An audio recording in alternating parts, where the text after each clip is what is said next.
6 horas semanales o más y no se había dado un solo caso de sabotaje o indisciplina. Así fue en todo caso que se cundió el desánimo a causa de la progresiva burocratización y posterior militarización impuesta por el gobierno central y el Partido Comunista. La conclusión a la que llega Brennan es que el gobierno de Valencia utilizaba el PSUC para atacar a la CNT, no porque los obreros catalanes fueran problemáticos, sino porque los comunistas querían debilitarlos antes de acabar con ellos. Bernard Richards cita pasajes de la correspondencia entre Companys y Prieto, que a su entender corroboran el buen funcionamiento de la industria armamentística catalana durante el periodo de la colectivización y demuestran las posibilidades de que habrían brindado si el gobierno central no les hubiera escatimado los medios para expandirse. Richards también cita al testimonio del portavoz de la Subsecretaría de Municiones y Armamento del gobierno valenciano, que admite que la industria armamentística catalana ha producido 10 veces más que el resto de la industria española junta, y que su producción podría haberse cuadriplicado a principios de septiembre, si Cataluña hubiera tenido acceso a los medios necesarios para adquirir materias primas imposibles de conseguir en territorio español.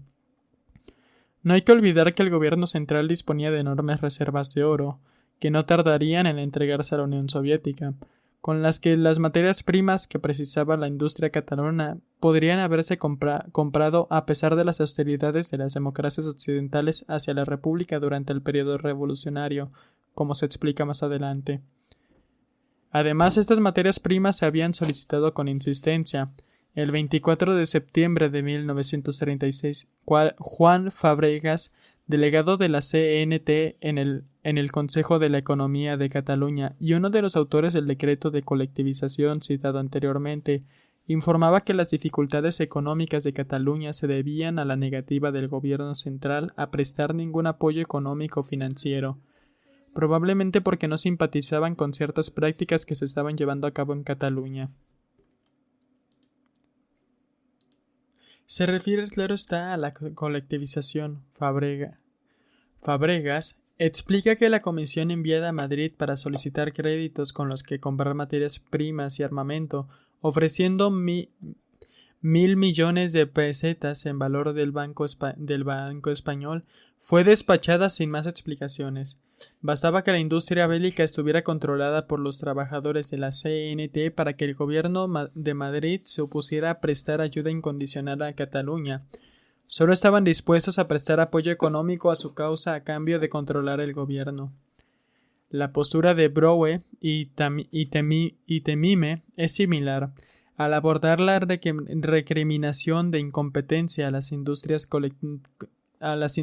colectivizadas, señala que hay que tener muy en cuenta la terrible carga de la guerra. A pesar de esta carga, añaden, los nuevos principios de la administración y la supresión de los dividendos permitieron una bajada de los precios, y la mecanización y racionamiento introducidas en muchas empresas comportaron un aumento considerable de la productividad. Los trabajadores consintieron en hacer enormes sacrificios de forma entusiasta, pues en la mayoría de los casos estaban convencidos de que la fábrica les pertenecía y de que a fin de cuentas trabajaban en su propio beneficio y el de sus hermanos de clase. Fue un verdadero soplo de aire fresco el que pasó sobre la economía española con la concentración de las empresas desperdigadas, la simplificación de los circuitos comerciales, una potente estructura de proyectos sociales para obreros ancianos, niños e inválidos, los enfermos y el conjunto del personal. El primer punto débil de la revolución, sostiene, fue que no llegó a consumarse. En parte fue a causa de la guerra, pero también se debió a la política del gobierno central. Browe y Temime también hacen hincapié en la negativa del gobierno de Madrid, en la fase inicial de colectivización, a conceder créditos o suministrar fondos a las empresas industriales y agrícolas colectivizadas. Pese a que en el caso de Cataluña el gobierno de Generalitat había ofrecido considerables garantías. Así pues, las empresas colectivizadas se vieron forzadas a subsistir de los activos que habían incautado durante la Revolución. El control del oro y del crédito permitía al gobierno restringir e impedir a voluntad el buen funcionamiento de las empresas colectivizadas. Según Brouwer y Temime, fue la restricción del crédito lo que acabó con la industria colectivizada. El gobierno catalán de Companys se negó a crear un banco para la industria y el crédito, como había solicitado la CNT y el POUM, con lo que el gobierno central, mediante los socialistas de UGT que controlaban los bancos, pudo dirigir el flujo del capital y reservar los créditos para la empresa privada.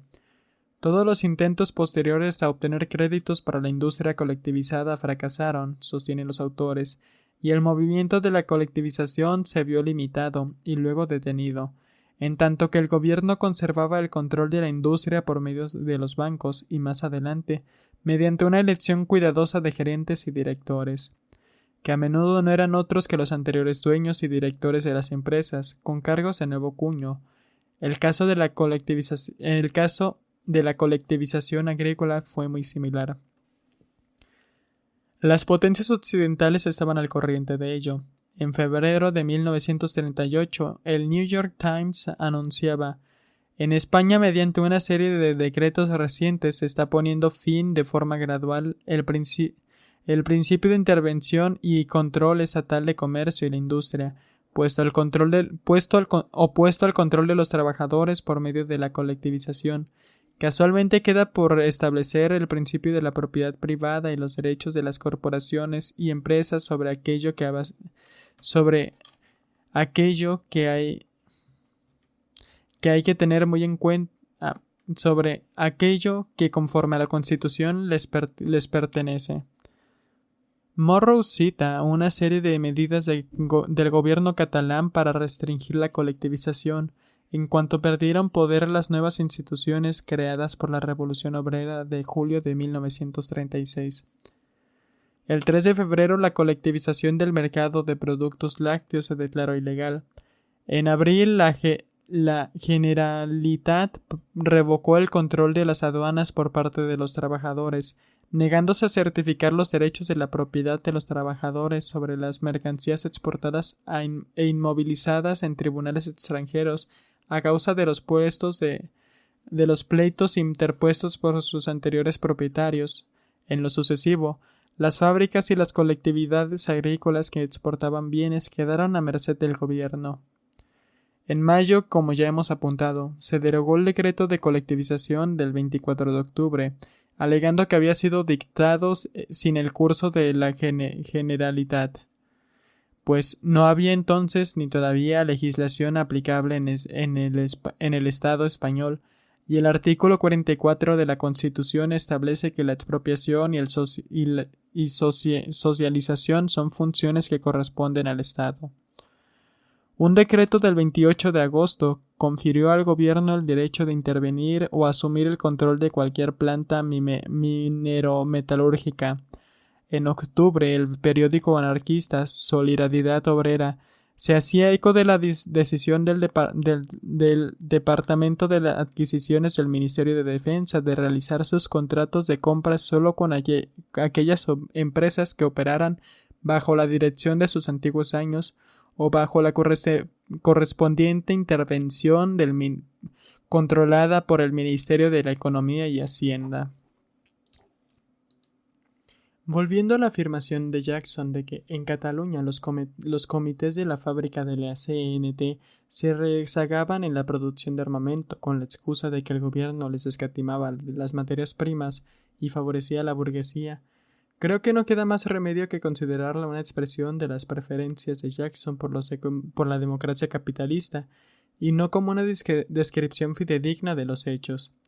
Cuando menos, podemos afirmar que Jackson no aporta ninguna prueba que corrobore su versión, y existe, por contra, una base factual sólida que lo pone en entredicho. He citado varias fuentes que un historiador liberal consideraría, y con razón, parciales y favorables a la revolución. Lo que quiero poner en manifiesto aquí es que la pérdida de objetividad, aquí es la pérdida de objetividad. Esa parcialidad profundamente arraigada en los historiadores liberales es algo que se sobreentiende con menos frecuencia, y que hay muchos motivos para pensar que esa falta de objetividad ha distorsionado los juicios que suelen expresarse alegremente sobre la naturaleza de la Revolución Española. Prosiguiendo el análisis de las opiniones de Jackson que carecen por completo del fundamento documental, analicemos documentarios ya citados acerca de Barcelona, donde el cándido optimismo que celebraban las victorias revolucionarias el pasado mes de agosto dio paso a un resentimiento y a la sensación de haber sido embaucados de algún modo. Es cierto que en enero de 1937 reinaba en Barcelona un descontento general. Se debía, como Jackson dice, a la insospechada complejidad de la sociedad moderna. Si examinamos los hechos de cerca, la conclusión es muy distinta. Bajo la presión de Rusia, el PSUC asumió el control casi absoluto del gobierno catalán, poniendo al frente al Ministerio de Agricultura, Pesca y Alimentación en diciembre de 1936, al hombre situado más a la derecha de la política catalana del momento, Comorera, que por sus convicciones políticas era colaborador más dispuesto a comulgar con la postura general del Partido Comunista. Según Jackson, Comorera procedió inmediatamente a tomar medidas contra los trueques y las requisas, y se convirtió en el defensor de los campesinos contra la revolución. Acabó con las requisas, restauró los pagos en moneda y protegió a los campesinos catalanes de nuevas colectivizaciones. Eso es todo lo que Jackson tiene que decir de Joan Comorera. Existen fuentes más útiles, por ejemplo, los escritos de Borkenau, que llegó por segunda vez a Barcelona en enero de 1937 y estaba considerado como observador sagaz y bien informado, abiertamente hostil a las ideas anarquistas. Según Borkenau, Comorera representaba una postura política que podría compararse a la de la extrema derecha socialdemócrata alemana. Siempre había considerado la lucha contra el anarquismo como el primer objetivo de la política socialista de España.